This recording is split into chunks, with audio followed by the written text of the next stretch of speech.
my team didn't get built because I wanted a team. My team got built because I was so busy that I needed help. And then we were making so much money.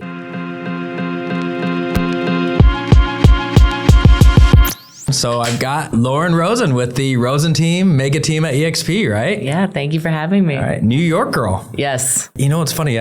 I feel like I meet more New York men than girls. I don't know if like more men migrated to Arizona than women or what happened. We're too busy selling houses. Right. What brought you? Would you grow up in New York completely? Like your whole life was in the Bronx? Brooklyn. I grew up in Brooklyn. I was born in Jenny Manhattan. from the Bronx. That's what's in my head. Yeah, we're Brooklyn. We grew up in New York. And then when I was about 20, I just decided that I needed a change. And I moved out to Arizona, went to college. And when I got out of college, it was 2003. And so that was a really big refinance boom. Okay. So I got into lending, and about a year into it, I did really well. I actually just sat there and made calls till 7 p.m. at night for 2 years. And it basically made me like one of the top lenders in the company in 5 states. Let's get a little deep right off the bat. Where did that work ethic come from? I just always was a workaholic. Like when I was in high school, like I worked for like 3 Italian restaurants, because I would do Friday and Saturday nights at this one. And then Sunday I would do this. Like I've always just been like a workaholic, I guess. Were your parents, did you grow up with mom and dad at home? They weren't workaholics at all. No, they were like loving hippies. That really have 4 daughters, and just every day we're like, you guys are amazing. You're amazing. You can do anything. And like they were loving vegan, crazy hippies. And I would not have guessed you were going to answer that way. And so I think their kids turned out really like straight, not that I'm straight and arrow, but like very like together. And more traditional in that way. So are all 3 of your sisters like that too? Yeah, we're all workaholics. There's something that is in your guys' past that's caused it. It's gotta be. Do you all work for the same Italian restaurant maybe? Yeah, exactly. It was the water. No, I don't know. It's just been great. And then my sister came out here about 6 years ago. She's my baby sister. Okay. And she's one of the top agents on our team. So she sells about 45, 50 houses a year. So that's been really exciting watching her. And then she just had a baby. So how many people do you have on your team? We have about 15 sales agents, and then we have a lot of support staff. And how many of those are family? I have my wonderful sister, and then her wife, actually Vanessa, runs the company with me. Okay. And then we just have like Parker has been on my team for 7 years, but we've been friends since we're little kids. So it feels like family. Yeah, because like when I built my team didn't get built because I wanted a team.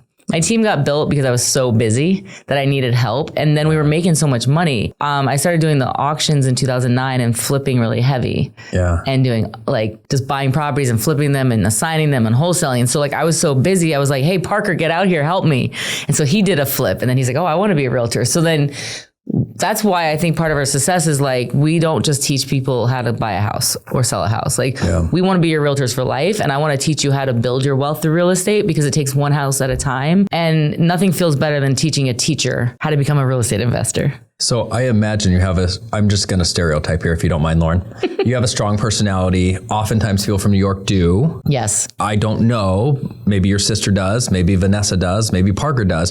How is it working with strong personalities together in meetings? And like, is there any struggles there? I don't know. I think we all have a level of respect. I think New Yorkers come off as like this aggressive, but it's more like we just get shit done. Okay. Like, all right, we're going to hash that out. All right, we're going to go this way. All right, it's over. And then we go to the next issue. So it's like make decisions and move on. Yeah. There's less emotion involved. And I think that's the same with business women, like good ones. I've noticed, like, if we clash about something, we kind of like hash it out and then, all right, next, what's going on?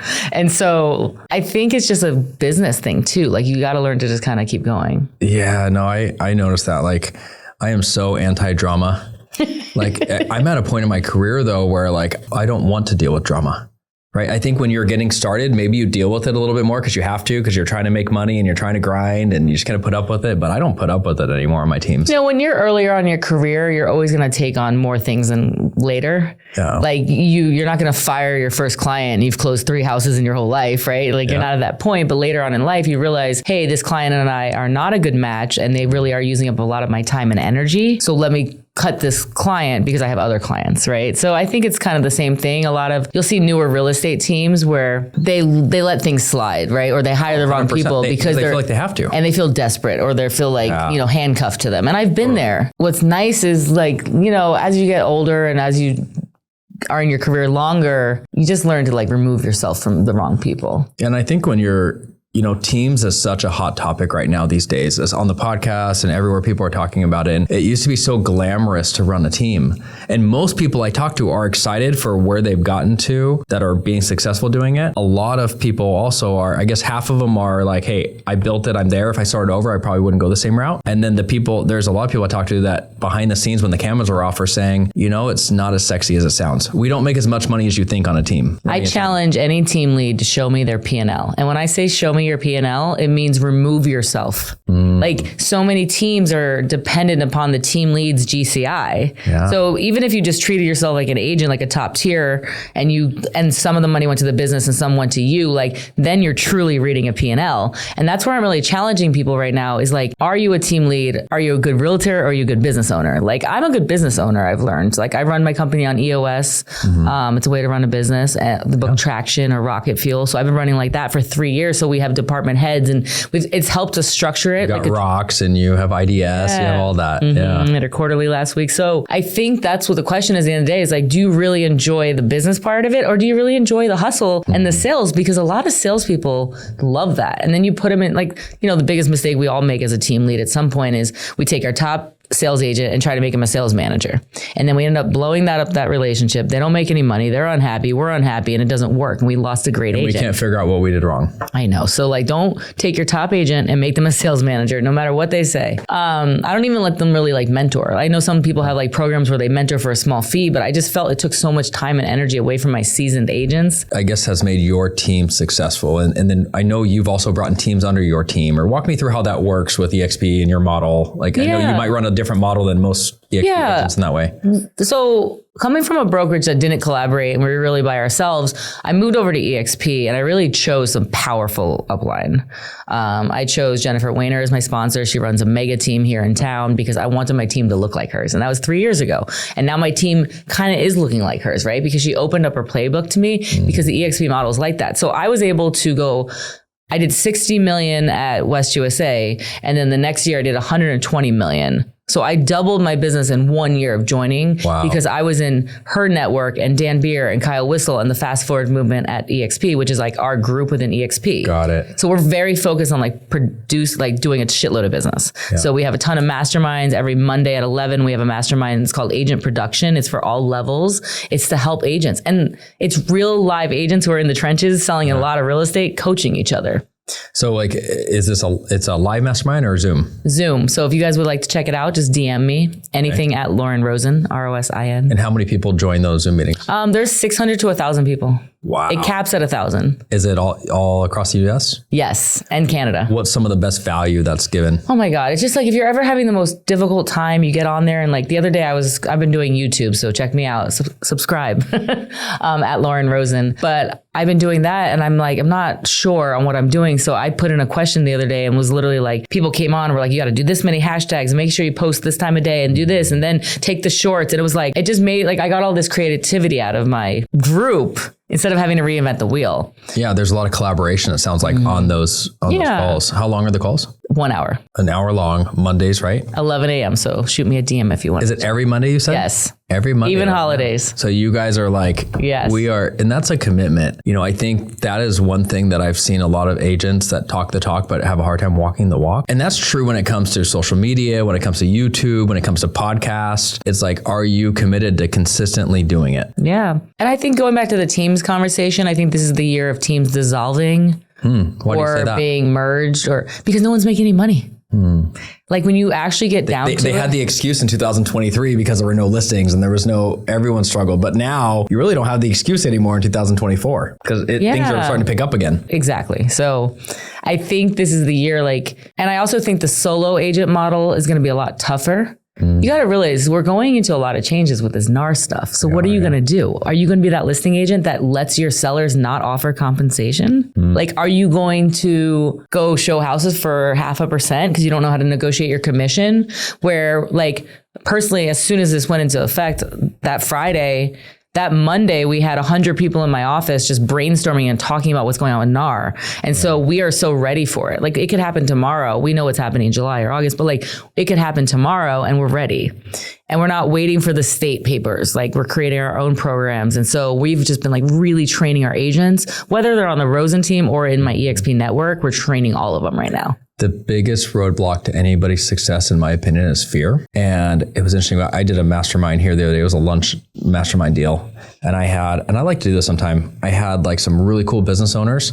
Then I had like a really high level consultant. And then I had people that like were developers / flippers / in the investing game. And it was interesting. All three of the different types of people wanted to be like the other people. And I asked them why they didn't do it. So like the investing house people were like, how come you don't own a business? Well, and they would say things that was like, we were fearful about the roadblocks of running a business. And this guy was fearful about investing in real estate because, well, where do I find a contractor and what designs do I choose? So it's like we let fear dominate. And I think there's a lot of fear out there right now about these changes, as there should be because there's some big changes coming. So to get over that fear, instead of getting out of the business or just struggling, you need to find people that you can align with that can help get you past that. I think this industry is just so effed up because everybody thinks they should get 100%. And it doesn't make any sense.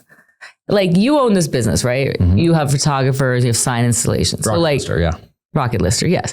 So you can't the person installing the sign can't have 100% because who's paying for the marketing and this and that. And I think realtors have this mindset that they have to have 100%, but 100% is zero. Mm-hmm. You know, and I always challenge agents that are like looking at joining my team or not, like let's look at the 1099 at the end of the year. Like my top agents are making 6 figures. They own rental properties where I got them investing in flips. That's why they stay with me 4, 5, 6, 7 years. You know, the ones that are like walking the walk with me. Yeah, that's really interesting. And I like that you brought up the investing side of it.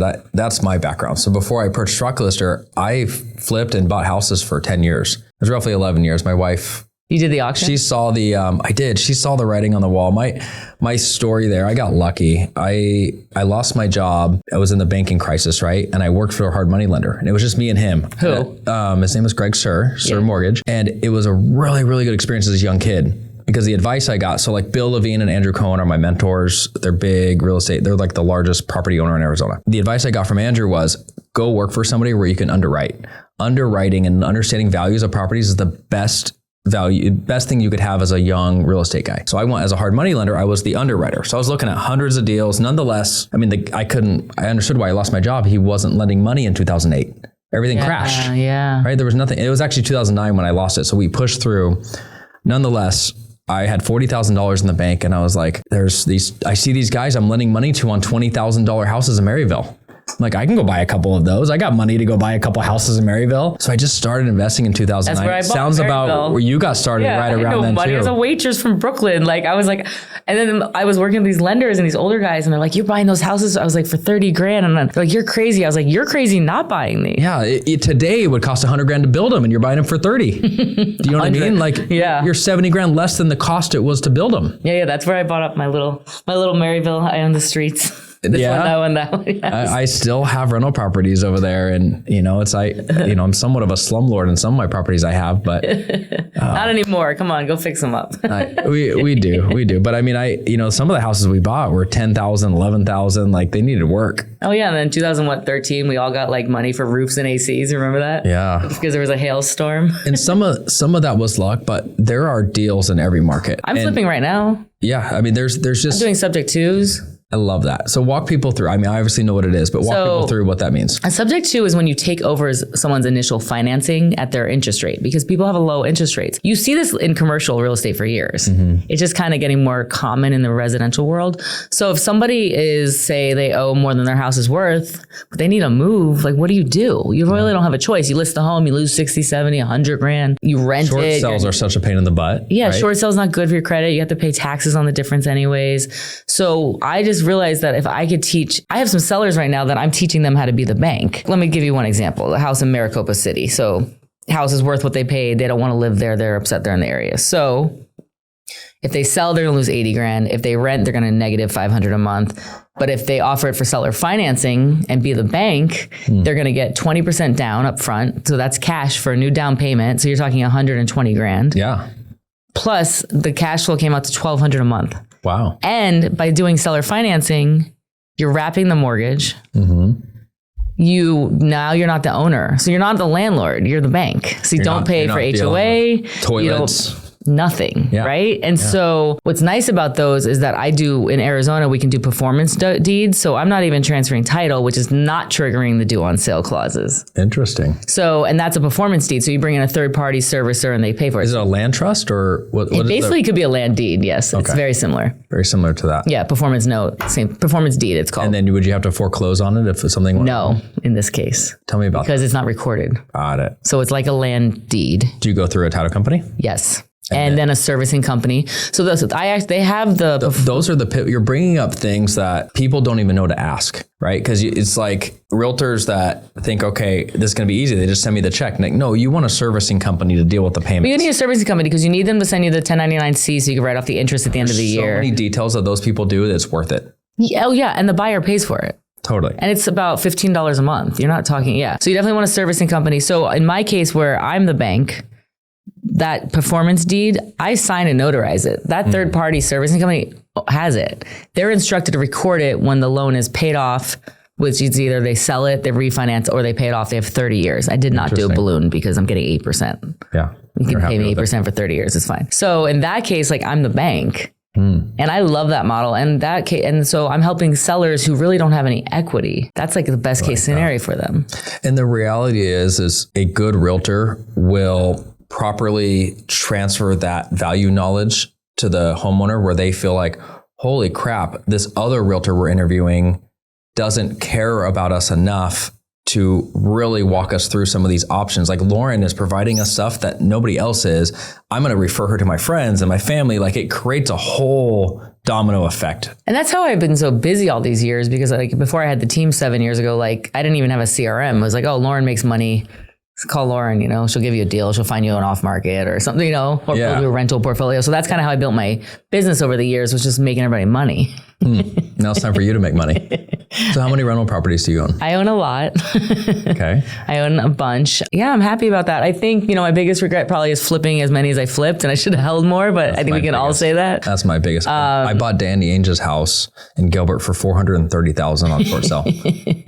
It just sold recently for $3 million. Oh yeah, I mean, and I'm just like kicking myself for selling it. I'm like, oh yeah. When COVID first happened, like I sold 2 projects to make sure I had everyone's salary in the bank because I didn't know what was going to happen. Didn't know. Yeah. And then the market, quadrupled or whatever, even more. No, it's been exciting. I think realtors just need more training. Like they don't even understand the creative financing.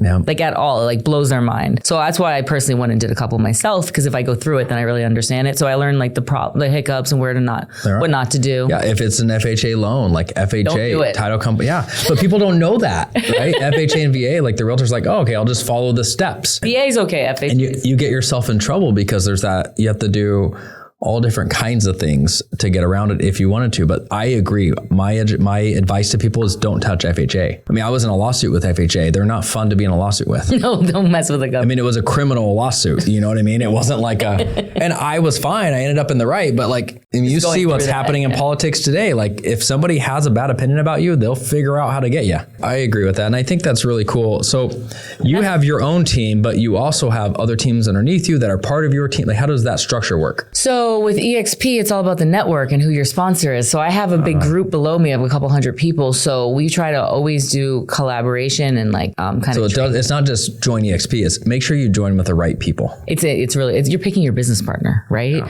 And I see a lot of people, I'm going to go with my friend because it's my friend and I know him so long. It's like, yeah, but is that friend going to like empower you? Is that friend going to give you the training and like take you to the next level? Mm-hmm. And that's what we're really trying to do with the Fast Forward Movement Arizona. So Jen Wayner and I came together, and about 3 years ago, we do these events every other month or every month lately. And it's this great event, always great topics, different locations. Like this month is all about the buyer broker agreement. How are you guys getting that signed? What's your unique selling proposition, right? Like, what are we going to do about that? And so and then last month we really worked on listings. And then the month before we worked on video, right? So it's like always amazing different topics. And I've gotten more joy out of that than I really thought I would. Really? And I've been really having fun, like being around these team leads and like being around like other teams and just like learning from each other. So you have an event on the 16th. Is that type of an event? Yeah, it's on, yeah. Interesting. Now, how many attendees do you get to those? We're getting about 250 to 300 realtors showing up and signing in. Is it paid or free? It's free. Okay. It's paid by our amazing sponsors like you.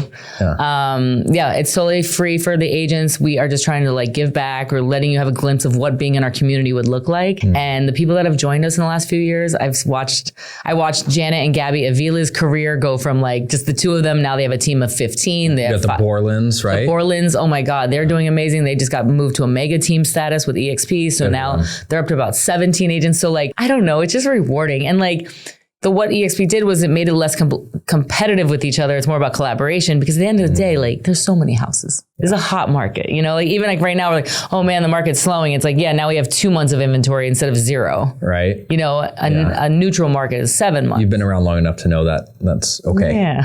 So I like that. It's not all just EXP driven, right? Like you had Brian North at your event the other day. Yeah, it's not an EXP event and we have speakers. And it's not an EXP pitch. Like you're there just providing value. Yeah, we're just showing you a glimpse of what being in our network would do. Yep. And that's what everybody's invited. What's the event on the 16th about? So this one is going to be about the buyer exclusive agreement because that's going into effect next month. Yeah. And so how are you going to get people to sign your buyer exclusive agreement? Like, did they have the forms already out? They do have a form with the state. The state's always had a form. Is that changing? I don't think that form's changing, no. Okay. Ours is not bad. California is like 13 pages. It's really bad. But we at the Rosin team have a 1-page. So you have your own forms that you guys use to protect yourself. Yeah, because we want to go in agreement and we want to offer more than just a form. We're like, this is why you're hiring us. So every buyer signs those. I like that. And you'd always been doing that anyway. Yeah, it's really, I mean, now we're doing it. Now we're like really doing it. But agents, you know, it's funny, all these years we do listing agreements. Why have we not been doing buyer agreements? I think it's like the riskiest thing as an agent. And then you have to sue somebody if they go buy a house with someone else. Like who the hell wants to be in that's all going away. Procuring cause is gone. Yeah. And I think it's silly, like to have to do that. Like it's just such a waste of time and drama. And it's going to be interesting how it plays out. I think the people that are staying by themselves, they're not going, educating themselves, they're not getting on these masterminds, they're not going to in-person events, they're not knowing what's happening, are going to have a really tough time. I mean, because like they're going to make examples out of people. They're going to make sure you know what you're doing. And like, honestly, like the problem with real estate is it's like almost corrupt how there isn't an internship. Like, how could I just graduate school? I only 90 hours here. In New York's like 24 hours, right? Yeah, CPA. But then I could literally turn around and sell you a $10 million house with no supervision. Oh, and I want 100% and nobody helped me, right? Like CPAs, attorneys, dentists, like they all have nurses. Nail techs. Yeah, they all have like these like This is like a year. transition periods. And I just don't know what the problem is. And like, obviously we don't want to get rid of NAR because NAR does protect us because there are people trying to take us out.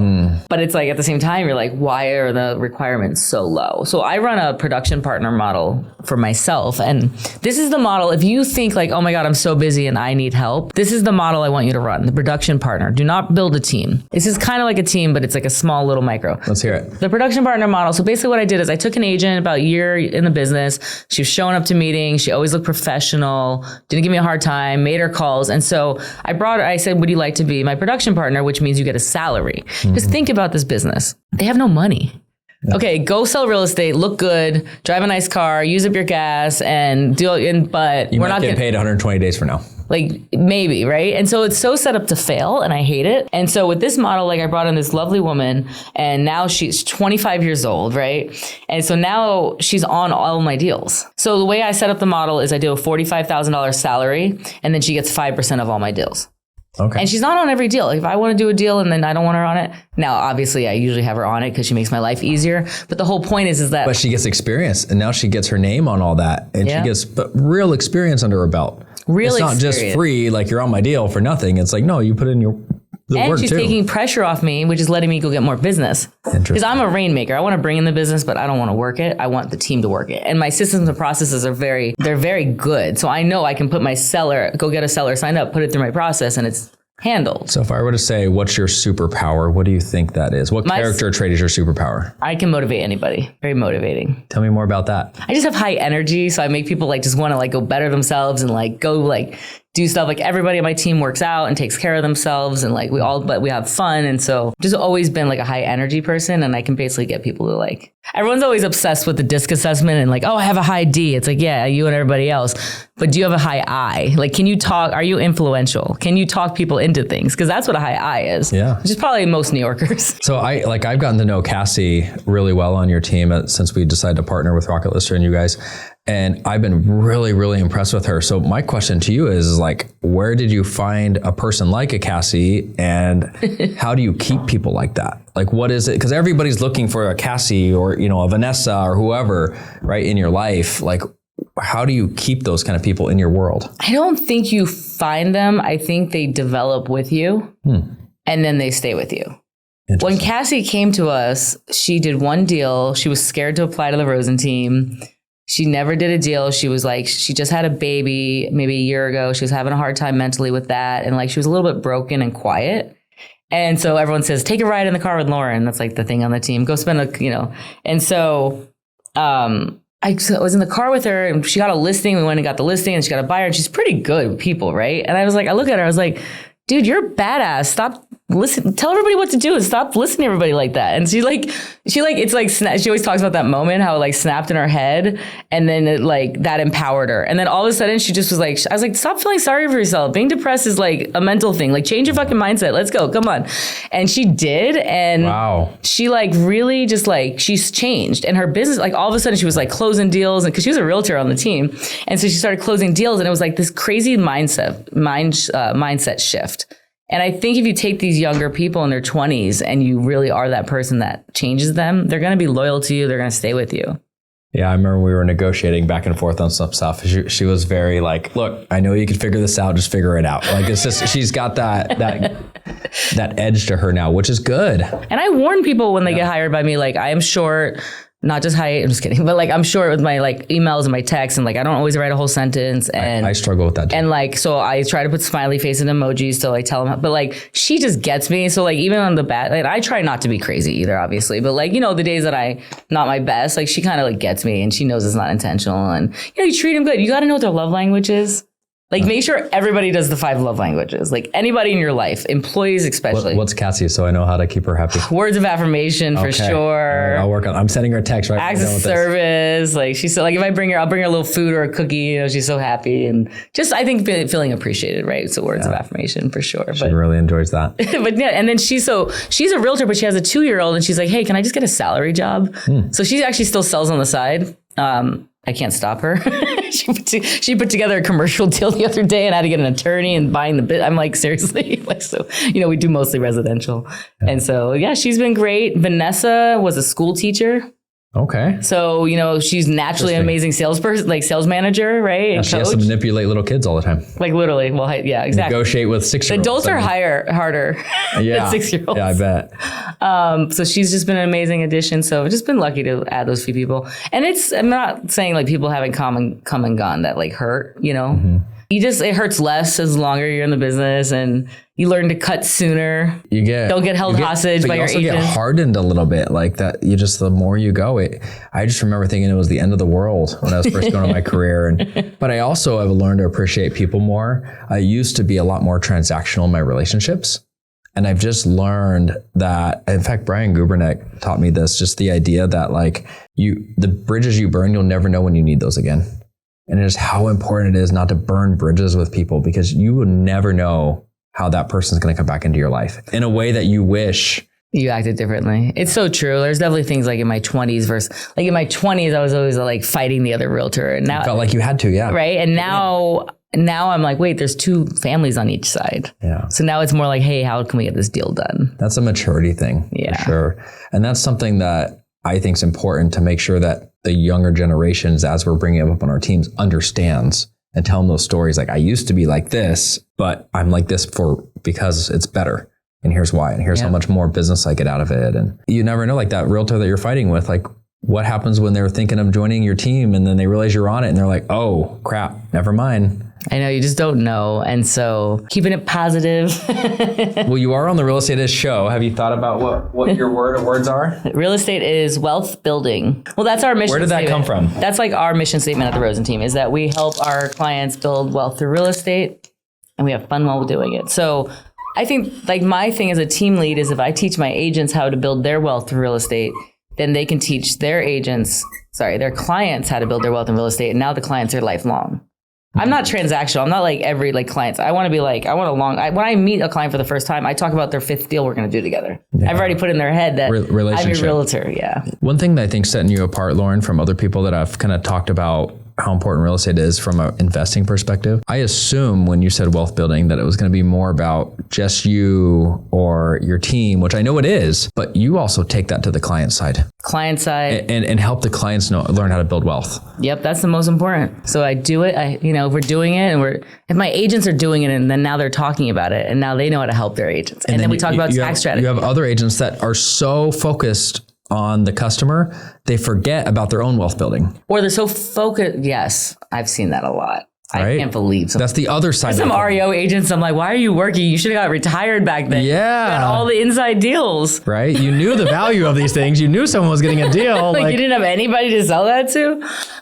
Right? What question should I have asked that I didn't ask? What's my plan in 5 years? Yeah, I'd actually like to know that. Where do you see yourself and your team 5 to 10 years from now? I shouldn't have asked that question since I don't know the only answer. I don't know. I've been really enjoying charity work. You're getting married soon, right? Do you have a date? Yes. Well, no, but like March, April next year. But you're engaged? Yes. Are you doing it locally or foreign? Mexico. Probably Tulum or something. Because it's like halfway between New York and here. Does your fiance work? He runs all of our projects. Oh, shit. Okay. So you guys work together. I mean, So 5 to 10 years from now, you guys will probably still be doing something together, I would imagine. Yeah, we'll do real estate. We own a lot of rentals. We own a couple of Airbnbs. I prefer the long-term holds. We flip a lot. So he deals with all that. So it's really nice. I find the deal. Cool. I'm the deal finder. I'm the deal finder and the rainmaker. Like literally that's my jam. And then everyone around me works the business. Well, I appreciate you having me on. I know. Thank you. You got a good operation here.